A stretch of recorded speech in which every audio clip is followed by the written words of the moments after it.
Nous vous saluons dans le nom précieux et glorieux de notre Seigneur Jésus.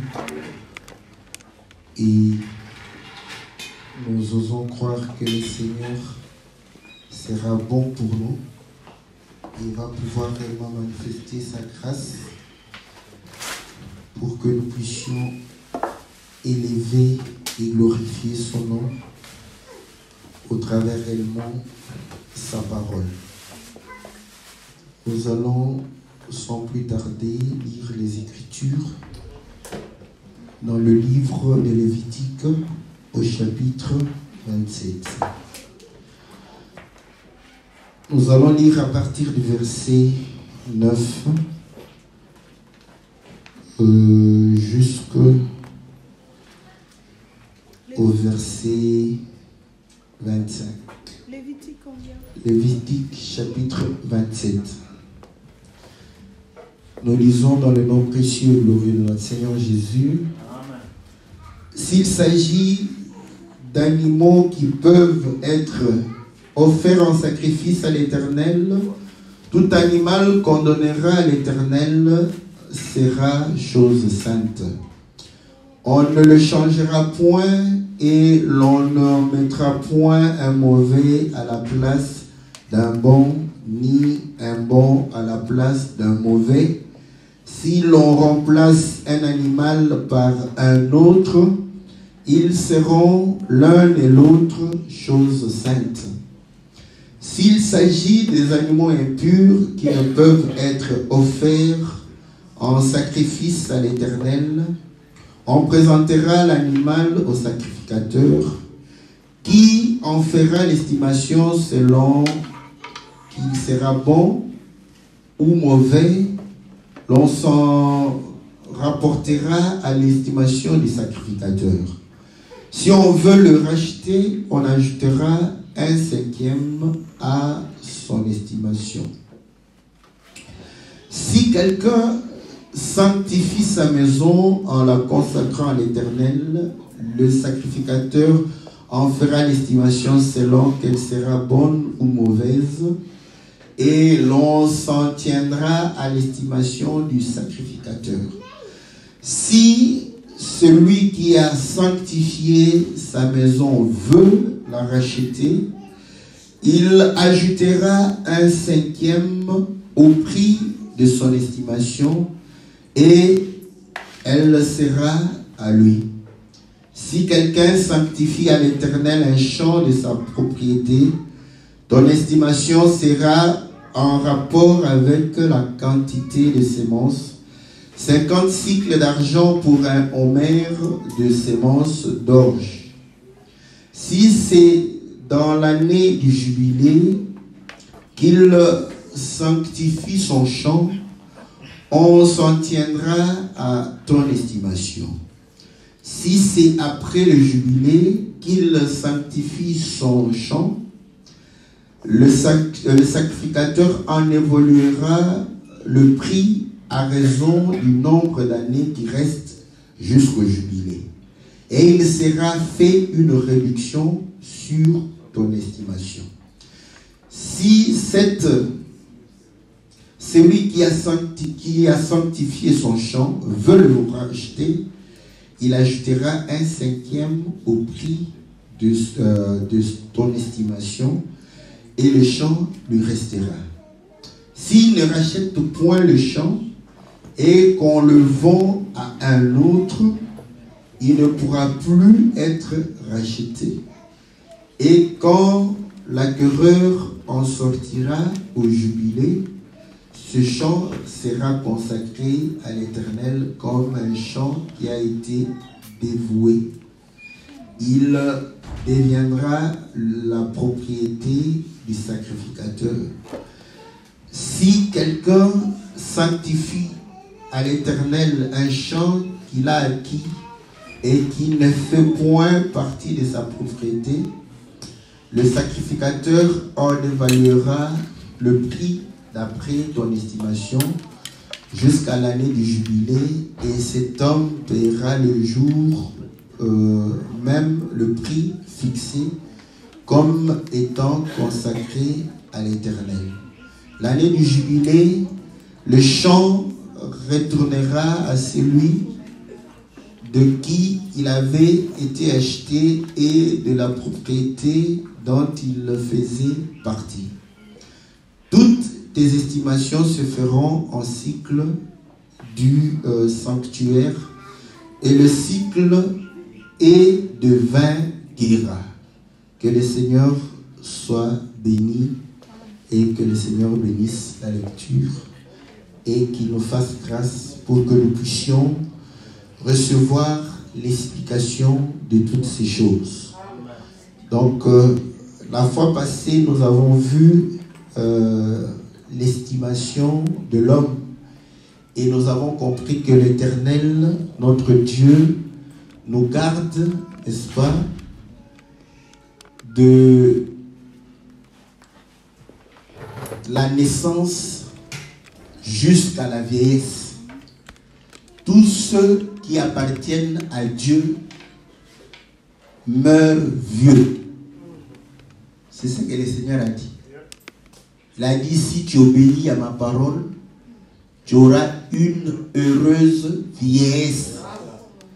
En Christ Jésus, on ne meurt jamais jeune.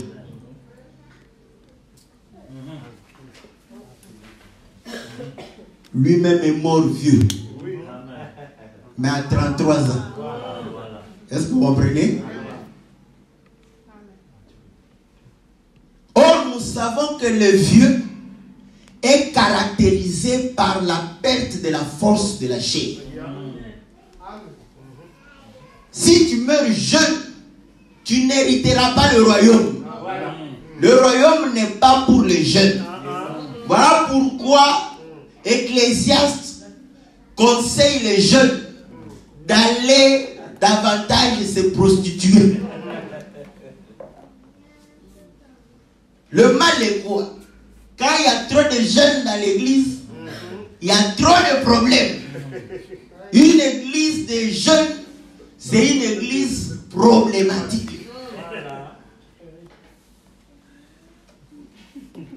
C'est pourquoi quand les vieux arrivent, ils sont mal à l'aise. Est-ce que vous comprenez? Remarquez, même dans les transports en commun, qui mettent les gens mal à l'aise, ce sont les jeunes. Est-ce que vous comprenez? Parce que ce sont des gens qui n'aiment pas respecter la loi. Ils n'aiment pas respecter la loi. Voilà pourquoi le Seigneur dit, habillé, quand tu étais jeune, tu te comportais comme tu voulais. Quand tu es jeune, c'est le temps de juge, où il n'y a pas de roi. Chacun fait ce qu'il veut. Mais dit, quand tu seras devenu vieux, parce qu'un vieux aime bien qu'on puisse le diriger. Est-ce que vous comprenez? Un jeune refuse d'être dirigé. Mais les vieux sont conduits par le Saint-Esprit. Est-ce que vous comprenez?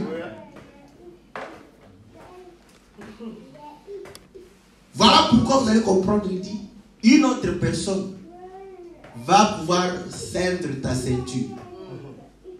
Parce que ça sera une ceinture de la vérité.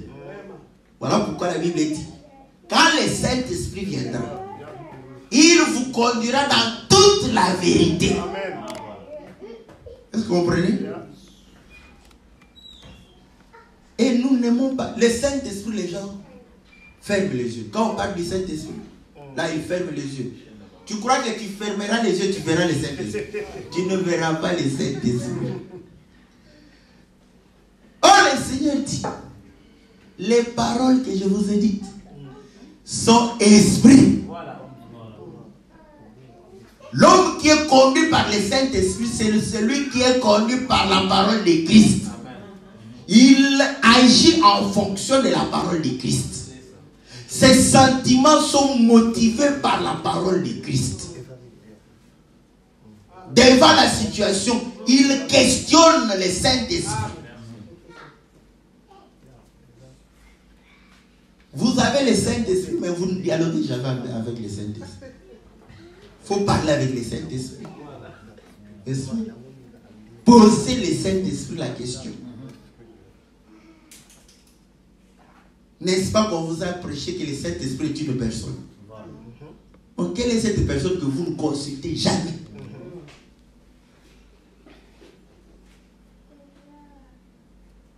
Il faut aller le consulter.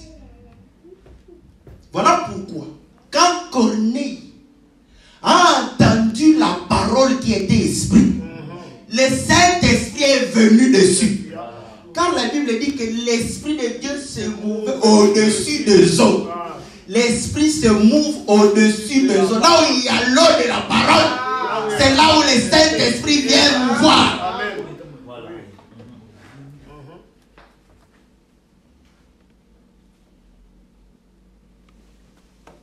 Voilà pourquoi le Seigneur dit à la femme samaritaine, si tu bois cette eau, l'eau qui sera en toi va commencer à bouger. Paralytique que tu es, tu vas recevoir ta guérison. Est-ce que vous comprenez?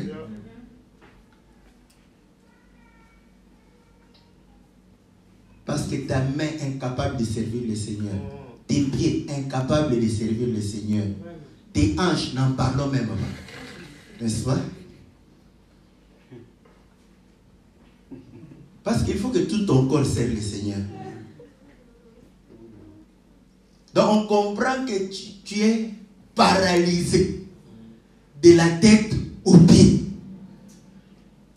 Mais si tu reçois cette parole et que cette parole, le Saint-Esprit vient se mouvoir dessus, tu vas te mettre debout pour servir le Seigneur. Tu marcheras en conformité avec la parole de Dieu. Tu agiras en conformité avec la parole du Seigneur. Voilà pourquoi nous comprenons que le Seigneur a garanti depuis ta naissance jusqu'à ce que tu seras vu. Je veux pouvoir réellement te soutenir. Je serai avec toi. Je vais te soutenir par rapport à cela. Et voilà pourquoi il nous a donné le Saint-Esprit. Il nous a donné la maturité. Il nous a donné le pouvoir de pouvoir accomplir la parole du Seigneur. Et la parole continue pour nous dire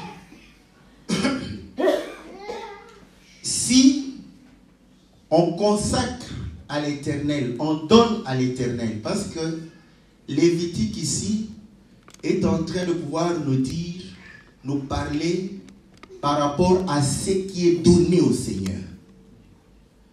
Et il démontre que si c'est un animal, nous avons deux types d'animaux. Nous avons des animaux purs et des animaux impurs. Ici, vous allez remarquer que point n'est besoin que l'animal soit pur ou impur. Même les animaux purs, les bétails, par exemple, l'agneau, la chèvre, le bouc, le bœuf, le Seigneur avait dit, vous ne pouvez pas offrir à l'Éternel un animal avec défaut. Est-ce que vous comprenez? Cela voudrait dire quoi? Cela voudrait dire que l'animal qui monte sur l'autel doit être un animal sans défaut. Vous voyez? Mais ici, il s'agit de consacrer à l'Éternel, non pas offrir. Est-ce que vous comprenez? Il ne s'agit pas de prendre et de mettre l'animal sur l'autel. Parce que sur l'autel, il faut un sacrifice sans défaut pour l'expiation des péchés. Parce que pour pouvoir apporter le pardon, il faut que toi-même tu sois sans péché. Rappelez-vous la femme adultère, quand les gens ont voulu ôter l'adultère du milieu d'eux, Parce qu'il était dit, quand vous attrapez un adultère, vous allez faire une bonne œuvre. Prendre l'adultère, le mettre à côté et le lapider avec des pierres. Quand vous faites cela, la société vous sera reconnaissante. Parce que vous êtes en train de prendre une maladie contagieuse que vous êtes en train de pouvoir exterminer du milieu du peuple. Voilà pourquoi on félicite les docteurs qui mettent, n'est-ce pas, l'Ebola hors d'état de nuire du peuple, ou les docteurs qui finissent par mettre la poliomyélite hors d'état de nuire le peuple. Est-ce que vous comprenez? Parce que l'adultère est une maladie. Est-ce que vous le savez? Très contagieuse. Oui, oui. C'est ce que la Bible a dit. De peur que vous puissiez suyer les camps. Posez maintenant la question au roi Assyrus. Là même, la femme n'a même pas commis l'adultère. La femme a goûté. L'homme a dit, viens, je vais te présenter à mes invités. La femme dit, non, je ne veux pas venir. Quelle honte. Tout le monde, oh, la reine a boudé le roi. Maintenant, on regarde. C'est comme ça aussi. C'est comme ça qu'on vous observe aussi. On regarde. Quand on vient dans le couple, on voit. Quand on voit que la femme a pris l'autorité, nous tous, nous sommes en train de regarder. On va voir qu'est-ce que le roi Assyrus va faire. Qu'est-ce que le roi Assyrus va faire? Si le roi Assyrus ne fait rien, au lieu de faire comme le prince d'Assyrie, c'était Syrie ou Assyrie, n'est-ce pas? Non, nous, comme on est toujours des hypocrites, on va partir. Oh là là là là là là. La reine Valchi a boudé le roi là-bas. C'était terrible. Et c'est la bonne nouvelle que nous allons aller annoncer partout où nous allons. Au lieu d'annoncer la bonne nouvelle de Christ, il a dit, vous serez mes témoins. Mais toi, tu veux seulement être témoin de Valchi qui a boudé Assyrus. Là, tu parles partout. Mais eux, ils ont dit, roi. Parce que le roi est aimé. Vous savez, parfois, quand le roi ne dit rien, ce n'est pas parce qu'il n'est pas puissant. Ce n'est pas parce qu'il n'a pas la force. Mais c'est l'amour qui affaiblit l'homme. Quand l'homme regarde comme ça, j'aime bien ma Valchi. Je ne veux pas de problème. Est-ce que vous comprenez? Et ils ont dit, si tu ne fais rien, c'est bien, c'est par amour. Mais, quelles seront les femmes? Toutes les femmes vont se dire, mais le roi lui-même a été boudé. Et toi, qu'est-ce que tu vas me dire? Ça sera une contagion. Partout, toutes les femmes vont bouder les hommes. Il faut la renvoyer. Est-ce que vous comprenez? C'est pourquoi en cas d'adultère, Dieu a fait qu'on puisse renvoyer la femme. Ce n'est pas parce qu'il n'est plus le Dieu qui pardonne, mais c'est pour empêcher que la contagion puisse circuler parmi les peuples. C'est simplement ça. C'est par pédagogie. Vous croyez que Dieu ne peut pas pardonner un adultère? Il peut pardonner. D'ailleurs, si je pense que c'est un péché comme tous les autres péchés, vous les savez? Si réellement la femme est fille d'Abraham, je vais vous dire ce qui va se passer. L'homme peut aussi, comme ça. Ah non, non, non. Je te chasse.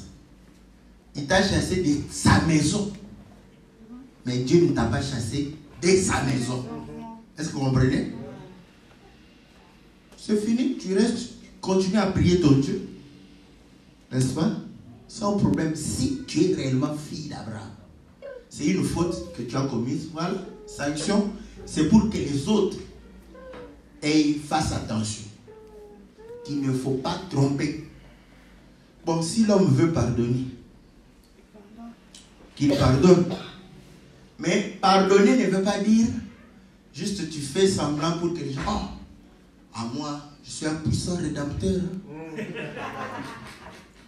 Mais entre-temps, on voit, tu commences à maigrir. Oh, mon frère, tu fais des jeûnes de prière. Oh non. Oh, comment? Oh non, vous voyez, le régime, tout ça, bon, c'est bon. Mais après, on s'est dit, mon frère, tu deviens anorexique. Parce que le poids que tu as n'est plus le poids d'un adulte. Est-ce que vous comprenez? Oh non, je ne sais pas. En tout cas, donc, tu as, on comprend que ton pardon n'a été que des lèvres. Parce que si tu pardonnes, il n'y aura plus de blessures. Est-ce que vous comprenez? C'est pourquoi ceux qui savent pardonner, c'est ceux qui ont encore l'amour. Moi, je le dis comme ça. Dans ce cas-là, si l'homme a encore l'amour pour sa femme, il peut pardonner. Parce que l'amour pardonne tout. S'il n'y a plus d'amour, vaut mieux libérer la sœur. Parce que soit c'est toi qui seras mal à l'aise, ou tu vas commencer à la mettre mal à l'aise. Est-ce que vous comprenez? Voilà. Donc, nous comprenons que le Seigneur, n'est-ce pas, a recommandé ces choses afin de pouvoir réellement vivre la parole de Dieu. L'amour, c'est l'application de la parole. Est-ce que vous comprenez? Voilà pourquoi la Bible disait que l'adultère doit être lapidé pour ôter le péché du milieu du l'agneau de Dieu qui ôte le péché du monde. C'est l'amour de Dieu. Donc l'action de lapider un adultère ou des adultères, c'est l'action de l'agneau qui ôte le péché. Est-ce que vous comprenez? Voilà pourquoi quand on a pris la femme, on l'a amenée, le Seigneur a dit, attendez, je vais vous interpréter la loi. Est-ce que vous comprenez? La loi dit quoi? La loi dit, pour ôter le péché du milieu du peuple.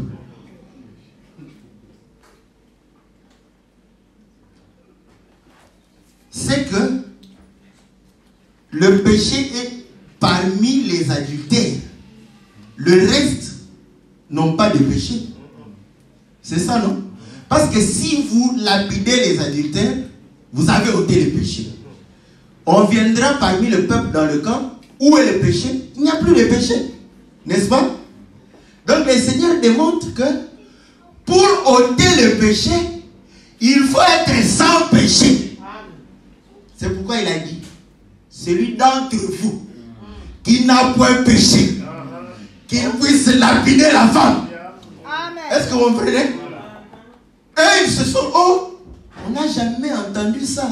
On lit toujours l'écriture, mais on ne la comprend pas. L'écriture est en train de dire que celui qui n'a pas de péché puisse lancer la première, n'est-ce pas, la pierre. Or, le Seigneur, c'est le véritable David. Est-ce que vous comprenez? Parce qu'il ne peut ôter le mal qu'avec la pierre. Voilà pourquoi il va chercher la pierre au torrent, dans la parole, pour venir et pouvoir lancer la pierre. Est-ce que vous comprenez?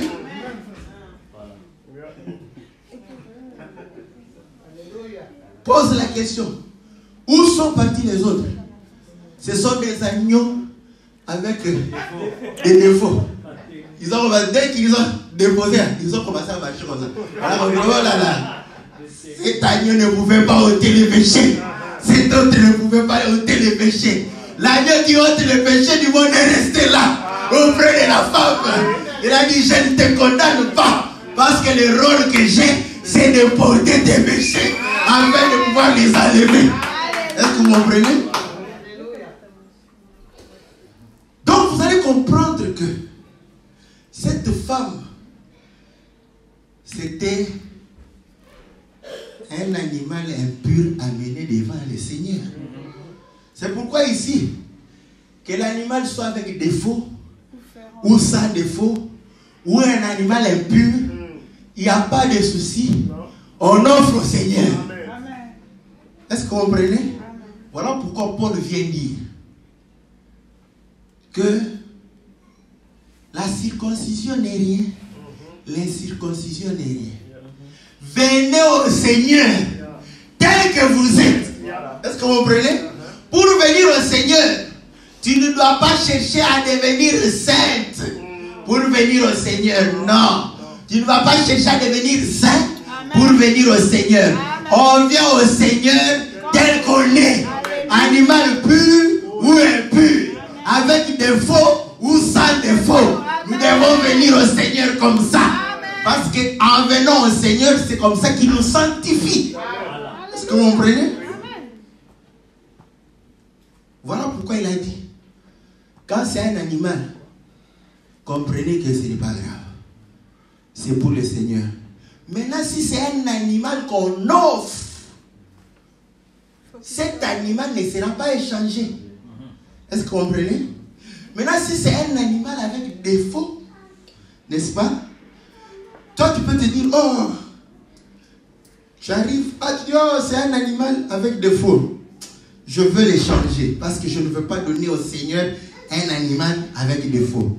La Bible dit, tu ne peux plus. N'est-ce pas? Tu ne peux plus. Si tu veux échanger, et l'animal de l'échange, et l'animal de départ, les deux sont devenus des choses saintes. Est-ce que vous comprenez? Ça c'est bon. Mais, tu vas me dire, alors, pourquoi ça? Oui, parce qu'il y a des gens de bonne volonté, des gens qui sont réellement touchés dans leur cœur. C'est-à-dire que quand ils l'amènent, ils constatent qu'un animal est avec défaut, ils se disent, ah non, non, non, c'est vrai. Mais je préfère donner un animal sans défaut. Il va chercher un animal sans défaut et donner. Donc à ce moment, il donne deux. Est-ce que vous comprenez? Il y a des gens comme ça, au temps de la loi déjà. Est-ce que vous comprenez? Ceci parle toujours du Seigneur. N'avons-nous pas prêché toujours ou chanté que le Seigneur a pris notre place? N'est-ce pas? Certains se comportent comme Barabbas. Barabbas, c'est quelqu'un qui était prêt pour mourir. N'est-ce pas? Et le Seigneur lui a fait grâce. Le Seigneur a sauvé Barabbas de la mort.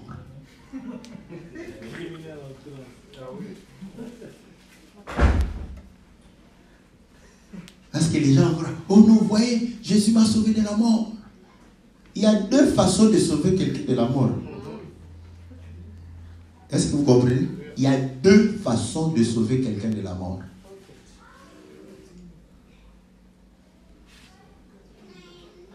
C'est-à-dire quelqu'un qui était distrait et par exemple, une voiture voulait le renverser, tu l'es dit. Tu l'as sauvé de la mort, hein? N'est-ce pas? Cette manière-là ne te donnera jamais le salut. C'est pourquoi Barabbas a été sauvé de la mort. Question maintenant. Barabbas était-il sauvé? Non. Quoique, quand Jésus l'a remplacé, était le symbole de Jésus qui prenait notre place. Est-ce que vous comprenez? Maintenant, vous allez comprendre que lui, Barabbas, quand il a été sauvé,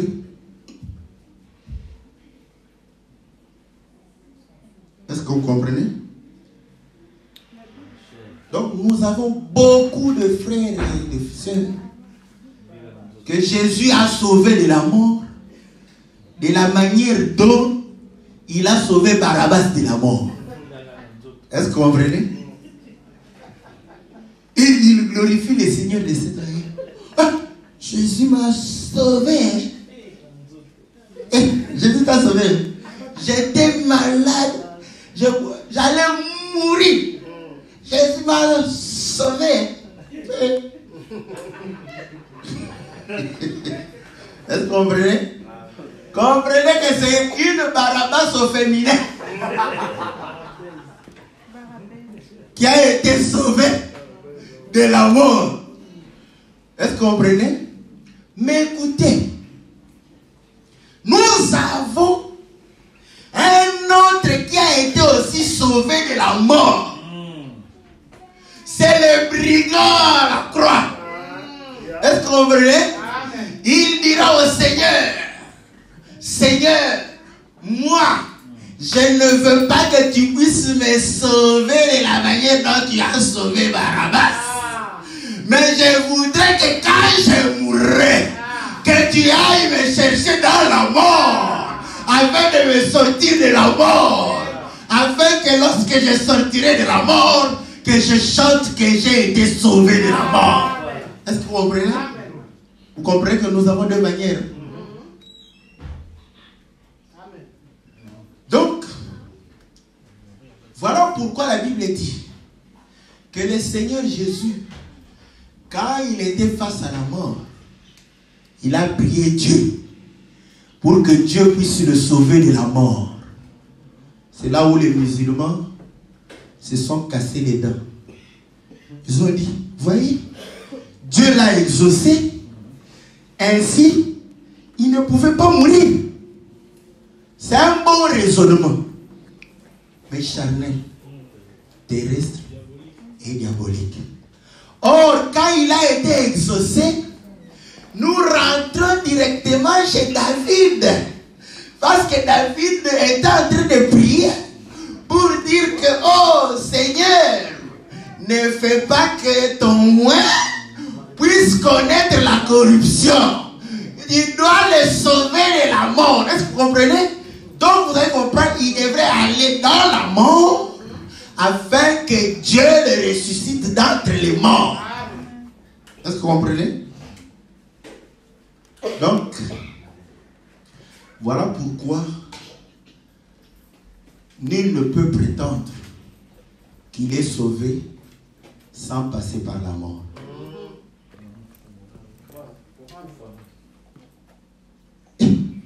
Mourir. Je ne veux pas mourir. Hein. Moi, je vais vivre. Je ne mourrai point. Je vivrai. J'annoncerai les choses du Seigneur. Toi, tu vas annoncer les choses du Seigneur. Quelles choses du Seigneur tu vas annoncer? N'est-ce pas? Est-ce que vous comprenez?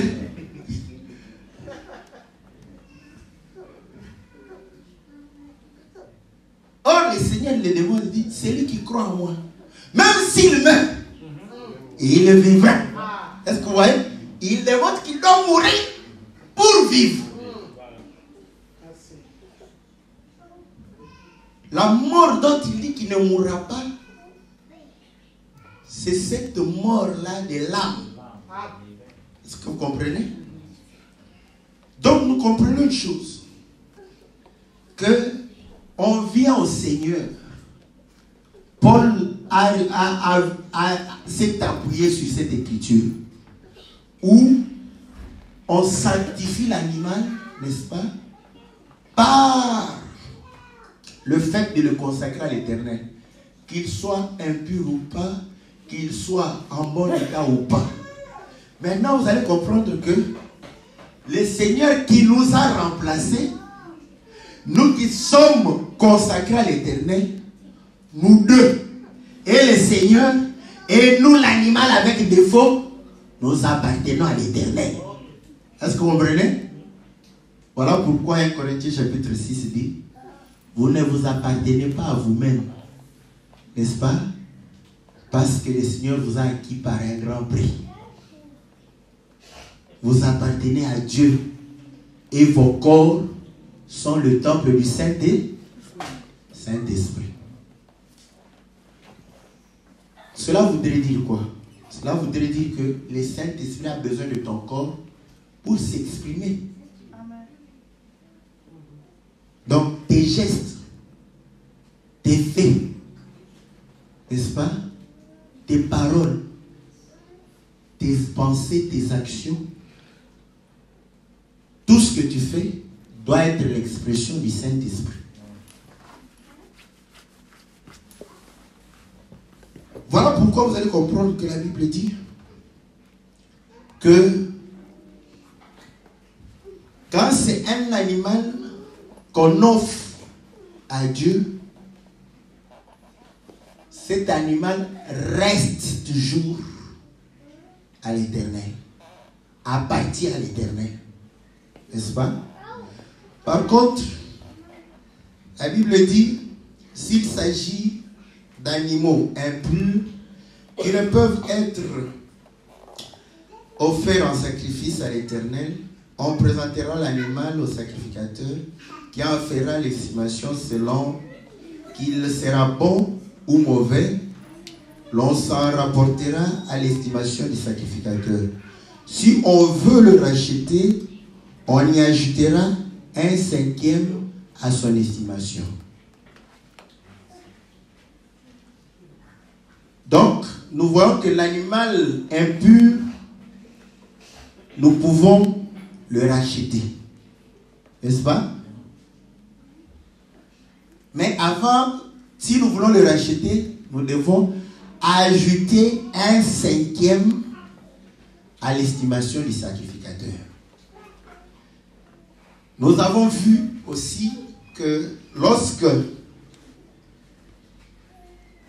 il s'agit de la maison,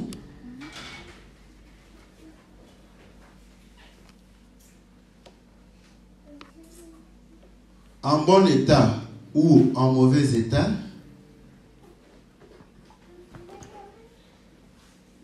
ça sera selon l'estimation, n'est-ce pas, du sacrificateur.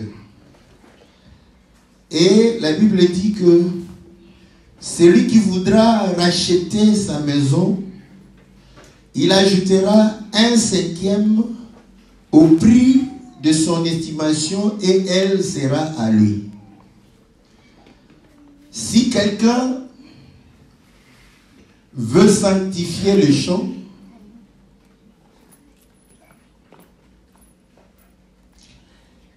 nous voyons que pour le champ, il dit, il va estimer 50 cycles pour, n'est-ce pas, un homère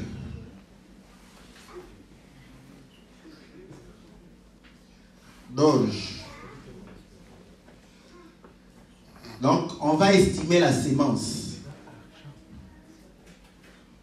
Et il dit, si il veut racheter, je crois, voilà, l'année du jubilé, ça sera selon l'estimation.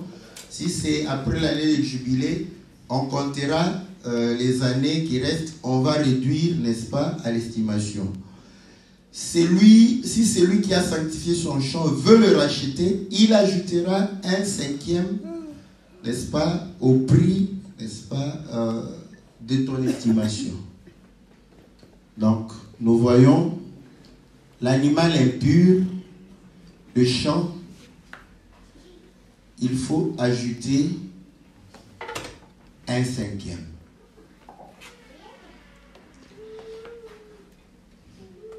Et quand l'acquéreur sortira au jubilé, il sera consacré comme un chant qui a été dévoué. Ok, voilà. Donc ici, vous allez comprendre que vous donnez à l'Éternel, vous voulez reprendre cela. N'est-ce pas? Comme nous disons, la charité croit tout, la charité ne soupçonne point. Il ne faut pas avoir de mauvaises pensées. Hein? Oh, quelqu'un a donné, pourquoi il va encore retirer? Ah, ça, c'est pas bien, n'est-ce pas? Non. Et le Seigneur trouve ça normal. Il trouve que non, tu as donné, mais tu veux racheter, n'est-ce pas? Il dit, si tu veux racheter, tu dois ajouter un cinquième de son estimation, de sa valeur. Je prends par exemple, pour illustrer, vous savez que l'âne c'est un animal impur, n'est-ce pas? L'âne, oui, parce qu'il a le sabot. Les animaux qui n'ont que le sabot, qui n'ont pas de pieds fourchus, ce sont des animaux impurs. Nous avons déjà vu ça. Il ne faut pas oublier. Hein? Même si le parcours de Lévitique a fait plus d'une année. N'est-ce pas? Les enseignements, il ne faut pas les oublier. Je ne veux pas trop les répéter pour que nous puissions avancer, pour que nous puissions avoir plus, n'est-ce pas? Parce que je prêche ça de manière basique. Ok? Ceci pour vous permettre que quand les hommes qui aiment voler, n'est-ce pas? Dans des zones de turbulence.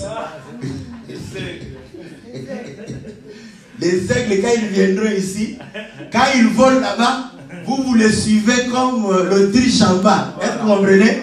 En train de pouvoir marcher, vous comprenez? Ah, ce qu'il dit là-bas, sur la terre. Parce que ce qui sera lié au ciel sera lié sur la terre. Est-ce que vous comprenez?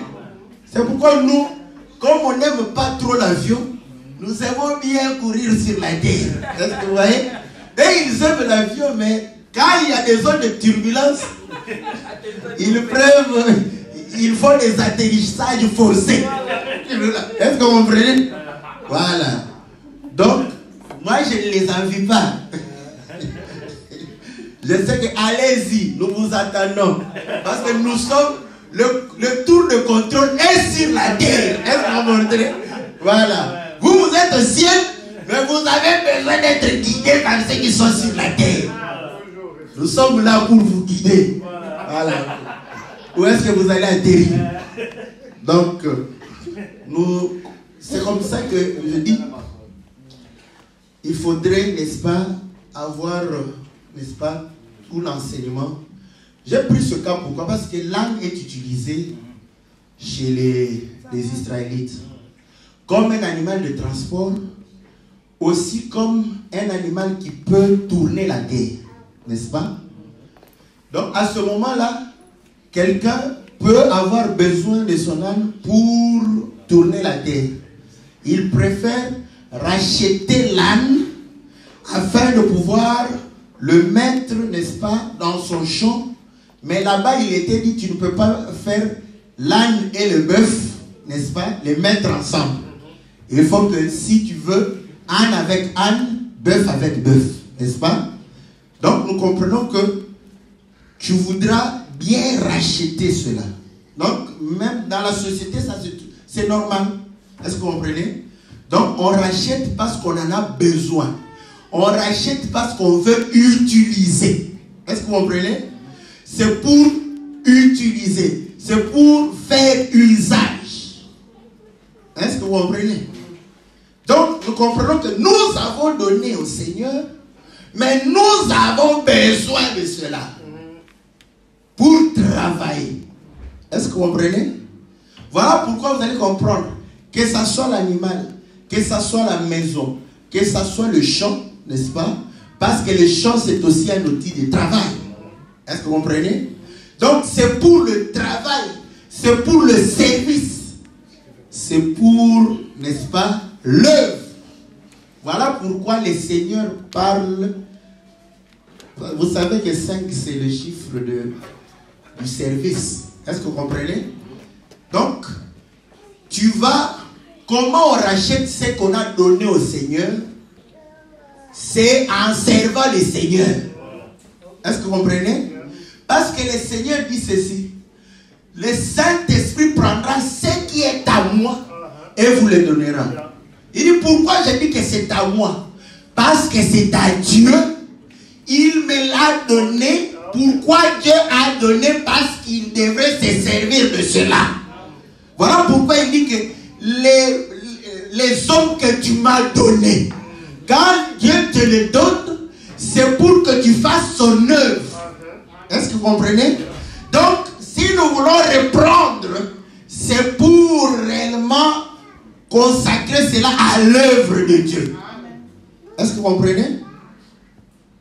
Donc, voilà pourquoi vous allez comprendre que nous donnons nos vies, mais nous avons besoin de ces vies-là pour servir le Seigneur.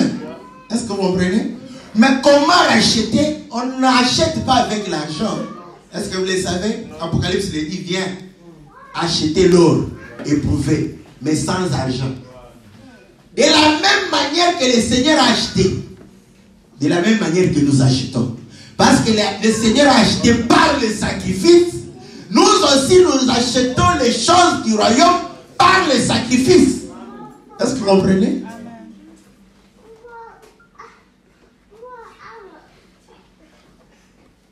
Donc, le champ, la maison, l'animal, tout ce qui est réellement utile pour Dieu, nous donnons cela au Seigneur, mais nous le rachetons. Voilà pourquoi l'église de Jérusalem, les gens ont pris tout ce qui leur appartenait, ils ont donné au Seigneur. N'est-ce pas? Ça, c'est une église exceptionnelle. Hein? N'est-ce pas? Mais moi, je suis de cette église-là. Moi, je suis de cette église-là. Mais, je suis de cette église-là en accomplissant cette écriture. J'ai donné tout au Seigneur. J'ai récupéré tout, mais en ajoutant un cinquième. Est-ce que vous comprenez? Ce n'est pas de l'argent. Parce que si c'était de l'argent, on allait faire au Seigneur comme ça. Je donne. Après, je prends l'argent. Je viens là. Je jette au Seigneur. Je prends mes histoires. Je pars faire tout ce que je veux. N'est-ce pas? Or, quand tu reprends la chose que tu as repris, son prix, c'est l'œuvre que tu vas faire pour le Seigneur. Est-ce que vous comprenez? En réalité, l'église de ton retraite doit être comme l'église de Jérusalem. Est-ce que vous comprenez? Pendant que les autres lisent comme ça, ils disent, ah, mais comment on va faire? Et ici, il y a certains qui sont en Belgique, d'autres, n'est-ce pas? On va se retrouver ensemble. On est ensemble. Est-ce que vous comprenez? Parce que ta maison, c'est ma maison. Et puis, il faut enlever. Je vous dis, il faut avoir un cœur pur. Vraiment, pour vivre cela, il faut avoir un cœur pur. Si vous n'avez pas de cœur pur, ça sera source de problèmes. Parce que je vous dis que, ayez un cœur pur. Vous savez, quand on était en Hollande ici, un jour je suis allé en Belgique, je prends mon train comme ça, c'était le dernier train, ça s'arrêtait à Anvers. Vous croyez que moi j'allais dormir dehors? J'ai regardé, où est la maison? Ma maison à Anvers ici. Je commençais à chercher ma maison au niveau d'Anvers. Et Dieu m'a fait grâce, j'ai trouvé une maison, ma maison à la maison. J'ai appelé, c'était je crois vers minuit. Parce que c'est ma maison. Quand tu es en retard, tu appelles chez toi, même à 1h. Tu appelles, je vais venir à 2h. Sans problème, est-ce que tu as peur? Oh, je vais appeler. Il est quelle heure? Tu ne te poses pas vous comprenez? Mais si vous n'êtes pas pur, si j'appelle ça, est-ce que vous comprenez? Parce qu'il n'y a pas de pureté. Tu ne crois pas que le bien de ton frère, il a confié ça à l'Éternel. Il doit racheter ça avec un cinquième. Est-ce que vous comprenez? Donc j'appelle, même si c'est minuit, même si c'est 1h du matin, j'appelle pour dire que non, je n'ai pas où dormir. Je viens chez moi. Quand tu arrives, c'est sale comme ça. Oh là là. Oh là là. Il aurait fait mieux que je prenne un hôtel. Ça, c'est diabolique. Qu'est-ce que vous comprenez? Si tu trouves comme ça, bon, je n'ai pas encore le temps, je dors. Le matin, tu te réveilles. Parce que toi, peut-être que le frère n'a pas la force, il est malade. Toi, comme tu as la force et tu as trouvé que c'était pas propre, tu te réveilles, tu mets la propreté. Point barre. Quand le frère, frère. Merci.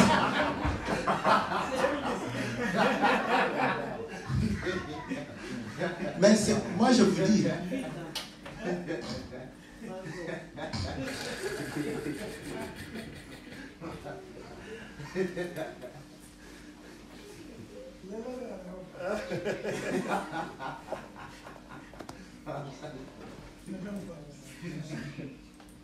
Donc, ça, ce sont des choses qui nous empêchent de vivre la fraternité. Il ne faut pas trop te poser des questions. C'est comme chez toi. Amen. Tu ne te poses pas des questions. Tu arrives, s'il n'y a pas à manger, tu dors. Simplement. Parce que demain, tu vas te dire, je vais me lever pour aller chercher. C'est tout. C'est pourquoi moi, j'ai un principe. Même si je n'ai rien, si tu dis que tu viens chez moi, je ne peux pas refuser. Viens, peut-être que Dieu t'envoie pour que tu voies ma situation et par toi, il peut m'aider. Donc, il ne faut pas avoir honte de ce qu'on est, de ce qu'on a. Ce que nous avons, nous l'avons reçu du Seigneur. Amen. Ce qu'on est, c'est ce que le Seigneur a fait de nous. Voilà. C'est pourquoi je n'ai pas honte de ça. Alléluia. Et je le partage. Il faut être vrai. Est-ce que vous comprenez? Parce que si tu es vrai, ton mauvais caractère peut être corrigé. Parce que tu ne sens pas ça. Toi, tu trouves ça, c'est normal. C'est normal. Quand quelqu'un vient, je trouve, je le salue. Ah bonjour, bonjour, ça va, ça va. Bon, il est chez lui, comme je suis chez moi. Bon, on reste au salon, moi je m'en vais dans ma chambre. Est-ce que vous comprenez? Quand je suis naturel comme ça, tu peux me dire, ah mon frère, moi je suis venu chez toi, pourquoi tu ne m'as pas accompagné et tout ça? Oh non, mais moi, je vois que tu étais intéressé à la télévision, je t'ai laissé. Ok, non, mais j'avais besoin de toi. Je peux me corriger. Ah, quand quelqu'un vient, je préfère l'accompagner parce qu'il a besoin de moi. Quand on est vrai, on peut recevoir, n'est-ce pas, des corrections. Il ne faut pas faire, quand tu vois, tu as des visiteurs, là tu es calme. Tu ne ris plus. Tu n'es plus toi-même. Sérieux. Comment on va te corriger? On ne verra rien de défaut. Dès que les visiteurs partent, là tu sors le griffe. Est-ce que vous comprenez? Donc nous comprenons que il fallait racheter toutes ces choses, n'est-ce pas? Et vous allez comprendre que c'est pour nous, n'est-ce pas? C'est pour pouvoir servir. Notre âme, nous l'avons donnée au Seigneur. Est-ce que vous comprenez? Mais nous la récupérons pour servir le Seigneur avec. Le corps, nous l'avons donné au Seigneur pour récupérer. Comment récupérer? C'est par l'œuvre. Si tu ne fais pas l'œuvre de Dieu, ce n'est pas pour le Seigneur. Maintenant, pour le chant, vous allez comprendre que on dit 50 cycles pour un homère d'orge. Si vous lisez dans le livre d'Ézéchiel, n'est-ce pas? Ézéchiel, je crois, Ézéchiel 45. Le Seigneur dit ceci au verset 10. Ayez des balances justes, un épha juste et un bat juste. L'épha et le bat auront la même mesure. Le bat contiendra la dixième d'un homère et l'épha la dixième d'un homère. Donc, c'est quoi l'épha? Hein? Épha, c'est une unité de mesure. Épha. Donc, c'est comme un bol, voilà, écolo. Tu te rappelles de cette prédication. Donc, voilà. Donc, un épha, c'est 1 sur 10 homères. Donc, un homère, c'est 10 éphas. Ok? Or, en Exode, chapitre 16, je crois le verset 16, quand la manne tombait, il fallait que chacun ramasse un homère. Et la Bible dit, un homère, c'est 1 sur 10 épha.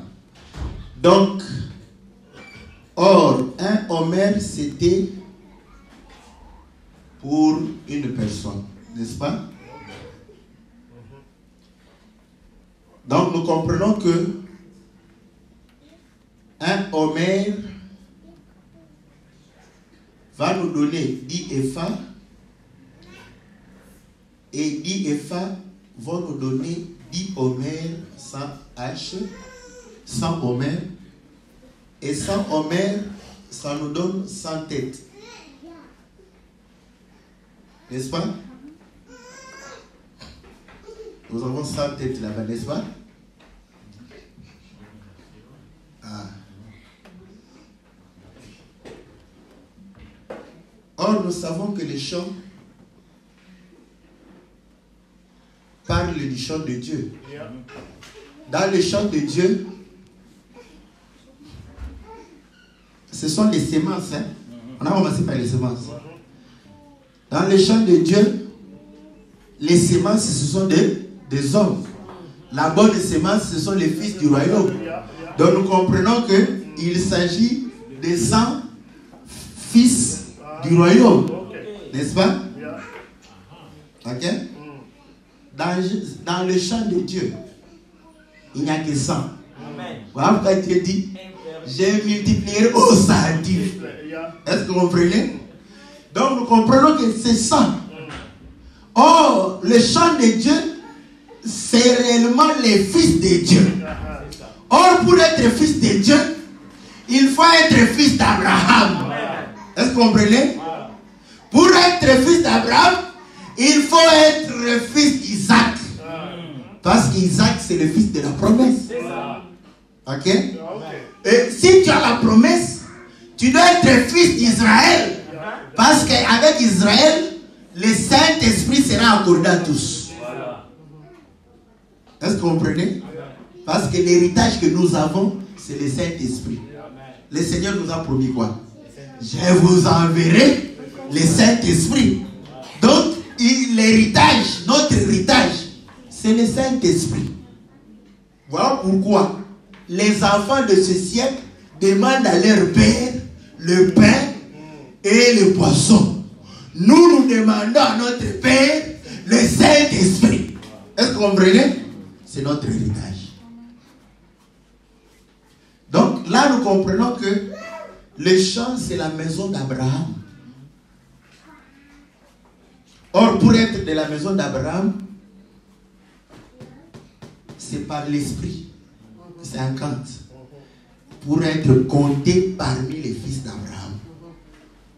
Le chiffre 100 montre c'est toute la maison d'Abraham. Voilà pourquoi le Seigneur a dit, si quelqu'un a 100 brebis, ce père laisse les 99, va chercher la brebis perdue. Or, le Seigneur est venu chercher les brebis perdues de la maison d'Israël pour ramener afin que ça fasse 100. Car il a dit, tu m'as donné, je n'ai perdu aucun. Est-ce que vous comprenez? Est-ce que vous comprenez que dans le champ de Dieu, si nous sommes réellement dans le champ de Dieu, nous devons réellement manifester le Saint-Esprit. Manifester que nous sommes réellement la sémence de Dieu. N'est-ce pas?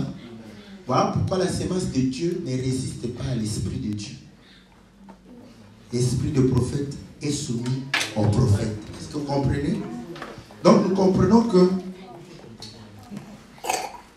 la Bible démontre une chose. Que lorsque on prend le champ, on le vend, n'est-ce pas? Comme nous avions dit, tu peux racheter cela. Mais la Bible dit, si on prend ce champ-là, on vend à un autre, toi tu ne pourras plus récupérer, n'est-ce pas? Rappelez-vous, n'est-ce pas, de la parabole de la vigne. Le Seigneur dit, parce que les vignerons n'en étaient pas dit,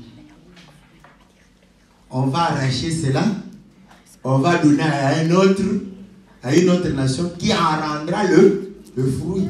Est-ce que vous comprenez? Nous, le champ que nous avons acquis, en fait, ce n'est pas notre champ. C'était le champ d'Israël. Il a vendu, il a refusé de racheter. Le Seigneur a pris, il nous a vendu ça. Est-ce que vous comprenez? Nous allons quitter ces champs au jubilé, n'est-ce pas? Pour le laisser au sacrificateur. Est-ce que vous comprenez? Parce que lui-même sait qu'est-ce qu'il en fera. Est-ce que vous comprenez? Que ces choses parlaient, n'est-ce pas, des choses de Dieu. La Bible dit ceci, n'est-ce pas? Que si quelqu'un sanctifie le champ qu'il a acquis, voilà. Je crois que voilà, le jour du jubilé, toutes les estimations. Ah, voilà. Et tout ce qu'on est en train de mesurer ici, ça sera par rapport au cycle, n'est-ce pas, d'argent, n'est-ce pas? Et il dit que le cycle, c'est 20 guéras, n'est-ce pas? Mettons un point virgule ici. Nous allons continuer, n'est-ce pas, la fois prochaine, par la grâce de Dieu. Que Dieu bénisse sa parole dans le nom puissant et glorieux de notre Seigneur Jésus. Amen.